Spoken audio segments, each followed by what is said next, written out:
Hey everyone, I'm Maya Palacio for Media Maya, partnering with Channel 82, and today I have with us Ajai Peets, who is the co-founder of Bermuda Youth Connect. Ajai, how are you? I'm doing great. Thank you for having me. No problem. I'm so excited that you're here because honestly, there's been a lot of talk on the island about the national debate that you and other people are partnering with to try to make happen on the island. Now, a big question that's coming up a lot is why do we even need a national debate? Well, I can speak from anywhere. I personally believe that a debate is a part and should be a part of democratic processes. It's a great opportunity to see our leaders in action and speaking about various forms of issues and a lot of issues that are not really said, and just kind of display their platform in that capacity. And it also shows their leadership qualities, and it will help uninformed voters like myself and other young people to make a better decision to move forward. Nice, thanks for that. There is, however, a question that did come to me a few days ago, and I'm going to bring it to your attention because it actually made me curious to know what your opinion would be on it. Someone actually said, I don't think that Bermuda needs a national debate, mainly because us and our generation actually should be more accessible to being able to read their forums and read up on all the information, and that some of us are just not taking that opportunity. So calling for a national debate as a way of, let's say, laziness on our part for not going to find the information ourselves. What do you say about that?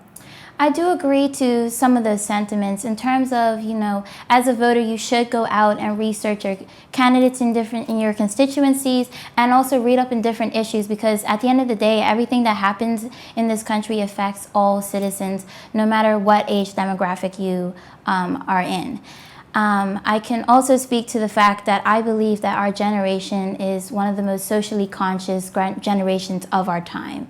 And due to social media and everything, we're so in tune with everything that goes on a global scale. So I don't necessarily think that we're lazy. I think that certain information isn't out in the public, or it may be hard to find and research. And I also think it is the duty of our leaders or different political campaigns or different things such as that, just to put all that information out on the table and give that opportunity for the young people to have access to it. Mm-hmm. And talking about like leadership and also access to information, like so many politicians in our generation have like Twitter and Instagram and Facebook, and so we connect with them quite easily on that type of medium and platform. Other persons of our generations might not take that avenue. But my question to you is, because of this general election that's coming really quickly, a lot of new profiles have been made for new candidates coming in.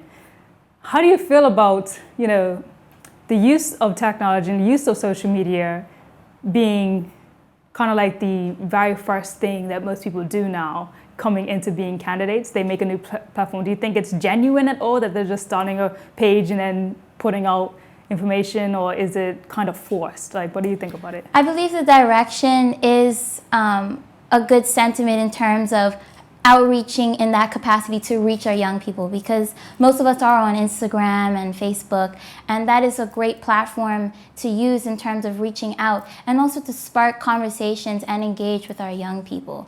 I believe that something like this should continue, and it shouldn't just be a platform used just around election time or just when they feel fit. If you're going to start something like this and engage in conversations, it should move forward and not stop. And as we know, once you put someone on social media, it's there for life. So actually recently, Minister Jason Hayward actually had posted, I am committed to the gender pay gap. He wants to make sure that that's equal across our boards. Now, saying something like that and a statement like that is pretty powerful. And how do you feel about people putting out promises like that? And it's just a hard time, and that's how I feel about elections. It really makes me scratch my head sometimes in terms of what is actually genuine. Are these false promises? What's actually going to come into fruition and really take place? Are you just saying these things to entice my vote? These are all topics that I'm very passionate about, and these are issues that have been in the limelight for decades. That's been a fact that women are paid. So in comparison to men, it's unbelievable the amount of the difference. And I applaud him for putting that out and saying that he will work towards that. But, you got to back it up. You got to make that happen. Yeah, exactly. Okay. And my last question be to you about the call for a debate. I do want to travel back to that. Election's coming up in like days now, days. And where do you stand on the belief that this is something that could actually happen before it happens?